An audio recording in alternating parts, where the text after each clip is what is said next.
Nous voyons un petit renard s'accrocher au bord d'une falaise. Voyant que le renard est sur le point de mourir, un jeune garçon le tire vers le haut, mais il glisse accidentellement de la falaise. Le renard essaie d'aider le garçon, mais ses griffes acérées lui griffent la main. Malheureusement, le garçon perd sa prise et dévale la falaise. Le renard se précipite immédiatement pour l'aider, mais le garçon ne bouge pas. Le renard est très triste et une larme finit par couler sur la blessure de la main du garçon. 500 ans plus tard, dans une tribu d'esprits de renards sous forme humaine, tous les jeunes esprits de renards se réunissent et se lancent dans une mission pour atteindre l'immortalité. Cependant, l'un d'entre eux, 13, n'a pas de ticket et ne peut donc pas entrer. Ses amis se moquent même de son incapacité. Quelques instants plus tard, un renard à 9 queues entrées se transforme en vieil homme, le chef de la tribu. Il explique que les jeunes esprits renards doivent acquérir l'élixir des âmes, qui se trouve dans des corps humains ciblés ou des hommes de clan, afin d'obtenir des pouvoirs. Plusieurs élèves parviennent à se procurer l'élixir noir et l'un d'entre eux, Asi, le meilleur, réussit à se transformer en renard à 5 queues.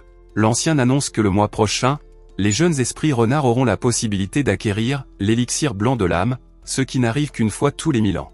Cet élixir blanc permet aux esprits renards choisis de se transformer en renard à 9 queues, le plus fort de l'histoire. Les élèves se rassemblent ensuite autour d'une pierre magique pour la mission à accomplir. Soudain, 13 apparaît et se joint aux autres élèves, espérant lui aussi se voir confier une mission.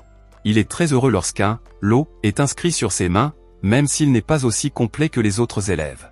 Après la cérémonie, le chef explique à 13 qu'il est destiné à devenir un renard immortel de première classe ou un renard à 9 queues et à retourner au paradis.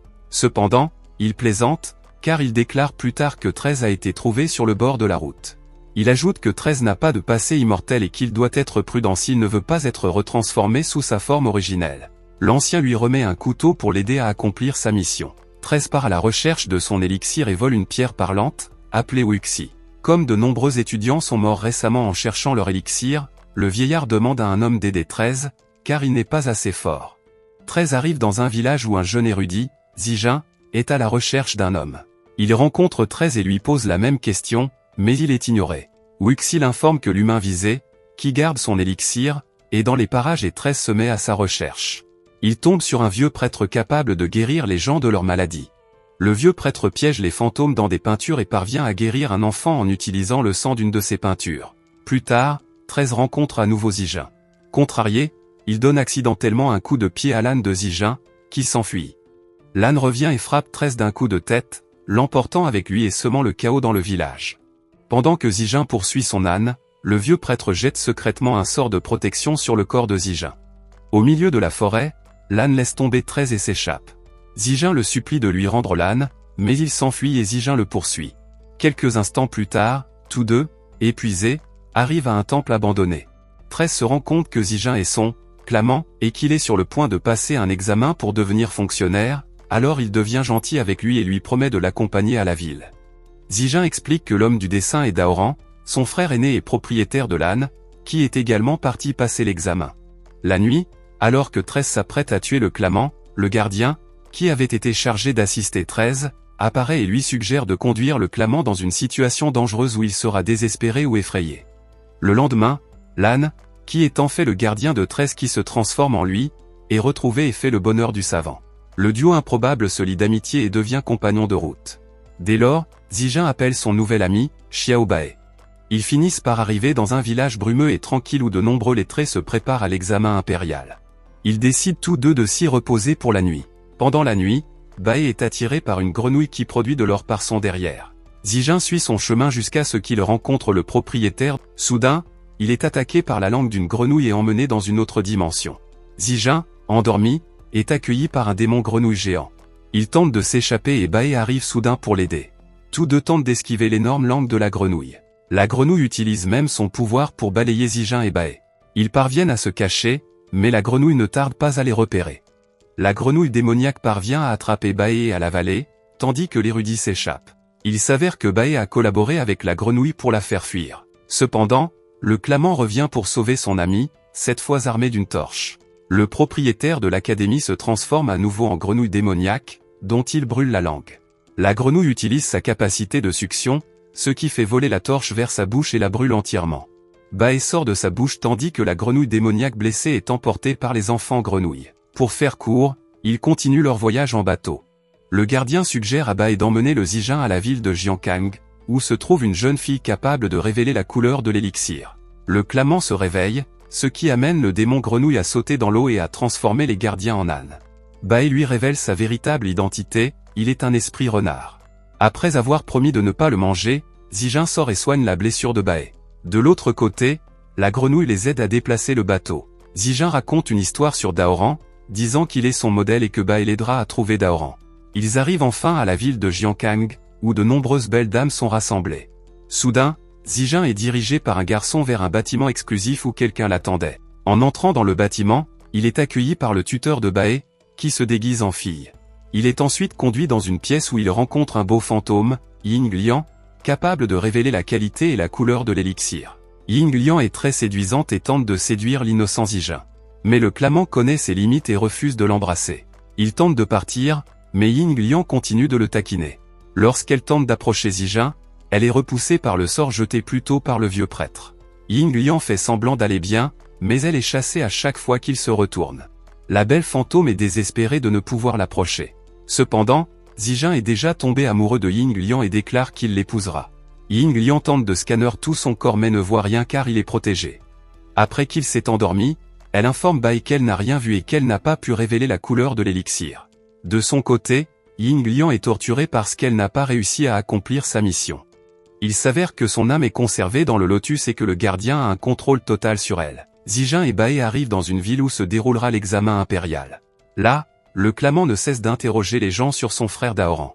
La nuit arrive et tous les candidats s'inscrivent à l'examen. Ils sont soigneusement examinés afin de s'assurer qu'aucun d'entre eux n'a de notes secrètes. Le lendemain, tous les candidats entrent dans la salle et se préparent à l'examen. L'examen commence et se poursuit jusqu'à minuit. Soudain, un homme prétend voir des fantômes et distrait les autres candidats, les faisant quitter la salle. Quelques instants plus tard, Ying Liang apparaît et fait sortir l'âme de Bae de son corps. Il lui dit que le fantôme de la pièce va capturer les âmes d'un groupe d'étudiants, dont celle de Zijin. Il ajoute que ce sera le moment idéal pour tuer le clamant et obtenir l'élixir.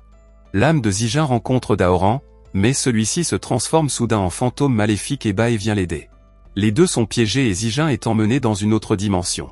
Wuxi révèle que Daoran a échoué trop souvent à l'examen et qu'il est mort dans la salle d'examen. Bae est attaqué par des esprits maléfiques tandis que Daoran tente d'absorber l'âme de Zijin. Wuxi se sacrifie et émet une lumière très brillante qui permet à Daoran de se souvenir de son passé et d'éliminer tous les mauvais esprits. Avant de disparaître, Daoran reconnaît son frère et lui dit que Bae l'a suivi jusqu'ici pour prendre l'élixir d'âme dans son corps. Les âmes de Bae et de Zijin retournent dans leur corps. Tout en mangeant, le clamant force Bae à être honnête avec lui et l'interroge sur l'élixir d'âme. Il est prêt à lui donner l'élixir, mais Bae doit l'aider à libérer Ying Liang. L'esprit du renard révèle alors la vérité sur la belle fantôme. Orpheline, elle a été enlevée par des marchands humains et vendue comme prostituée. Elle s'est ensuite suicidée et s'est transformée en fantôme qui mange le cœur des humains et suce leur sang pour préserver sa beauté. Zijin se risque enfin à demander à Ying Liang de l'épouser. Au début, elle rejette la proposition parce qu'elle est un fantôme et un démon arboricole. Cependant, le clamant insiste sur le fait qu'il veut toujours l'épouser, ce qui la flatte. Elle trahit alors les renards et s'enfuit avec Zijin. Bae les attend sur le pont. Ying Liang a la bonne intention de le sauver de Bae, mais Zijin ne semble pas vouloir être sauvé et continue à protéger l'esprit du renard. Malheureusement, la grenouille démoniaque poignarde Ying Liang dans le dos. Ying Liang, mourante, emporte Zijin avec elle et s'enfuit. Mais il est trop tard pour la sauver.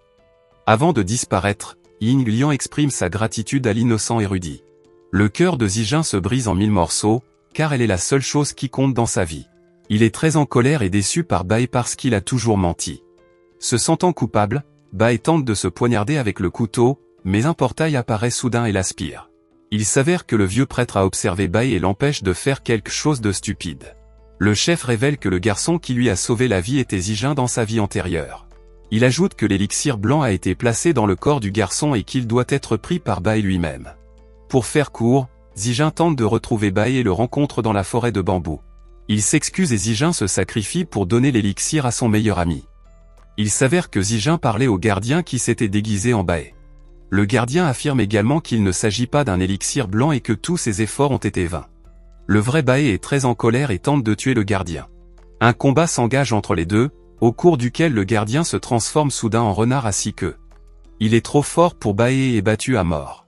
Avant de mourir, il se remémore ses souvenirs avec Zijin et touche l'élixir noir. Soudain, sa couleur devient blanche et Bae se transforme en renard à 9 queues. Sous cette forme, il bat facilement son gardien et tente de le tuer. Cependant, il se souvient de Zijin qui lui avait souhaité de devenir un bon renard. Il change d'avis et le renard à 6 queues s'échappe. Pour faire court, Zijin revient à la vie et retourne chez lui où il rencontre sa grand-mère.